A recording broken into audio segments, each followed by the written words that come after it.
Hi guys, it's Sunny. Welcome back. So if you are new to my channel, my name is Sunny and I am a professional ballroom dancer, which means I've spent my whole life immersed in the dance world.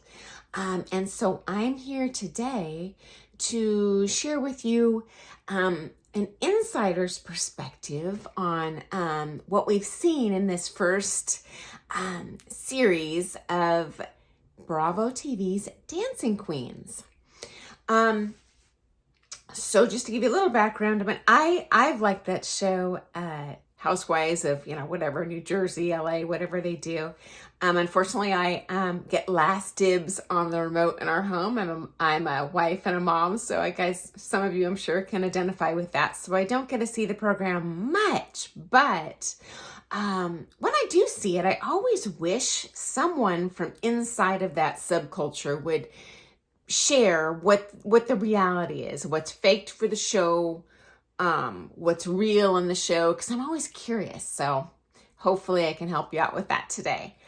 Also, I want to give you a disclaimer. I am but one person, and everyone has their own unique experience. So although we are together in the dance world, it's a bit like a Venn diagram where I have this person's experience, this person's experience, this person's experience. And although we do have a lot of overlap in that black area, each of us does come from a little bit of a different perspective. So if you're a ballroom dancer, doesn't matter, amateur, pro, feel free to comment in the comments with your own unique experiences. I'm sure people looking this channel would love that. So anyway, let's get started.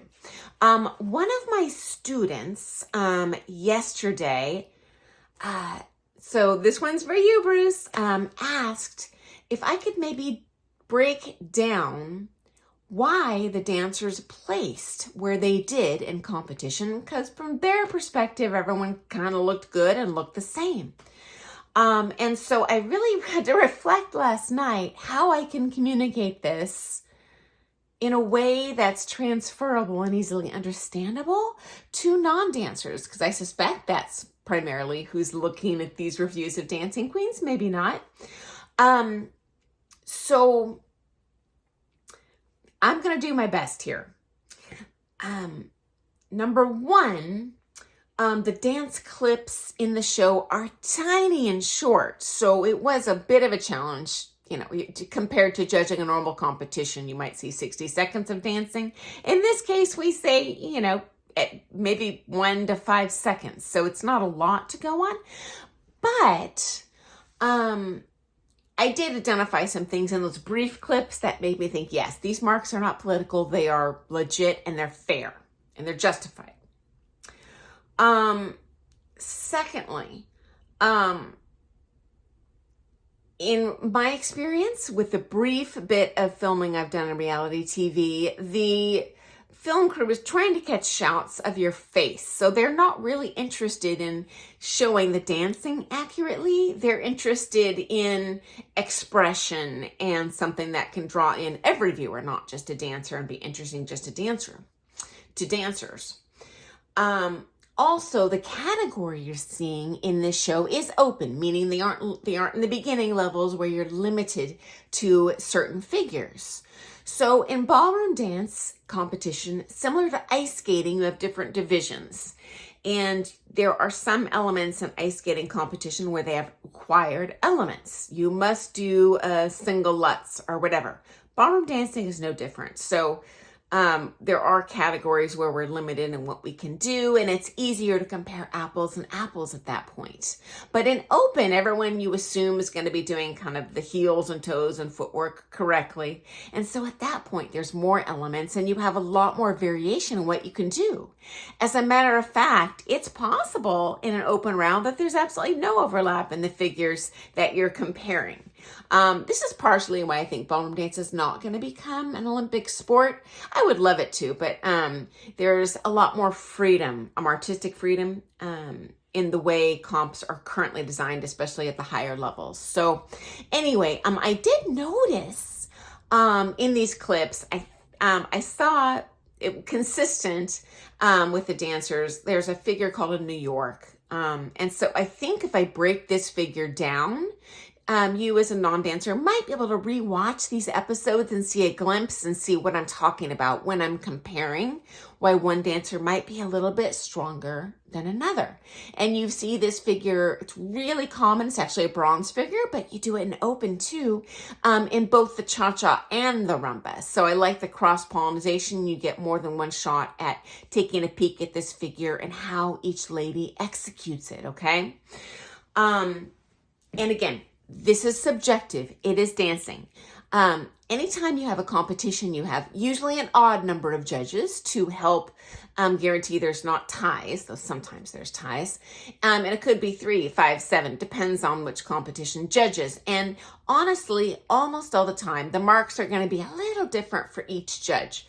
You might even deal with a panel of all world champions that were formerly World Latin champions. They're going to judge this comp a little different for each person.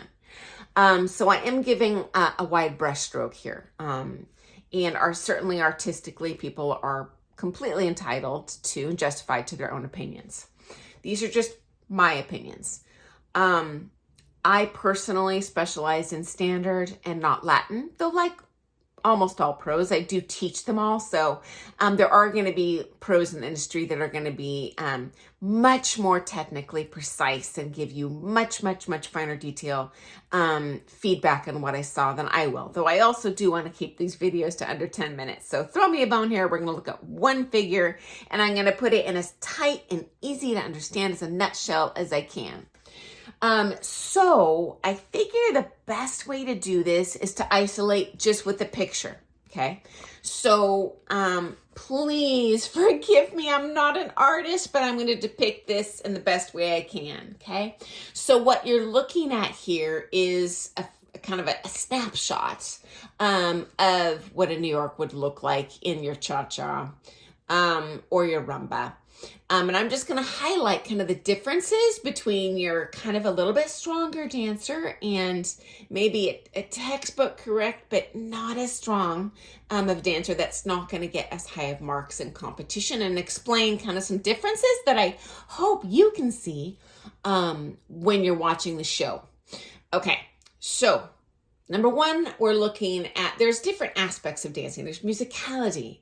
There's I call it the baseline, the pictures you're making with the legs.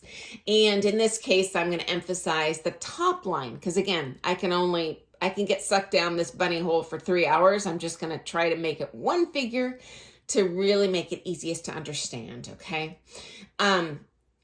So firstly, let's look at the hand shapes. So on our yes dancer, we have more of an extension of our finger shapes that's inviting people to look at us. In dancer, not so much. She's demonstrating what I call desperate frightened hand. Okay, so this is an insular, don't look at me, I'm freaking out energy. This is generally not what we want to depict on the floor. It's not as flattering in terms of showmanship. Okay, so next up we have your arm extension. So we have kind of our little bit stronger dancing, and I'll try and show this in a video here. Sorry, it's hard. I'm so close up, but I'm extending my arm and I'm using my chest to do so. Dancer B, not so good, is doing what I call a Superman hand, and I'll try and show this as best I can. The hand is behind and it's broken. And it's down, like I'm hiding that I have body odor, instead of out and complete and saying, hey, I'm confident, look at me, and it's a beautiful shape, okay? Okay, next up, we've had a couple people ask about costuming, so I'm going to give you an example here of, in my opinion, this dancing costume is going to highlight her shapes a little better than this one. So there's absolutely loose bits here, but there's fitted bits too to emphasize the body lines.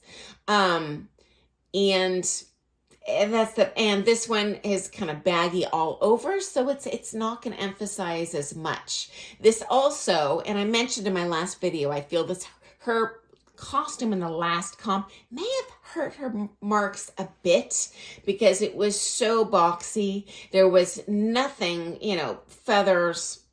Really, there was short fringe, but nothing that could really emphasize her dancing and draw your eye to it on the floor. So in this case, we have a pretty boxy dress that's not going to flare out, for example, when you show rotation, like this one will with a more full skirt that flares up in the wind when you move. So that's how costuming might play in the way. Come in to play in competition, and certainly I do feel that played an aspect in this show. Might not have been a deal breaker, but it definitely could have helped Leilani if she had a little better costume there.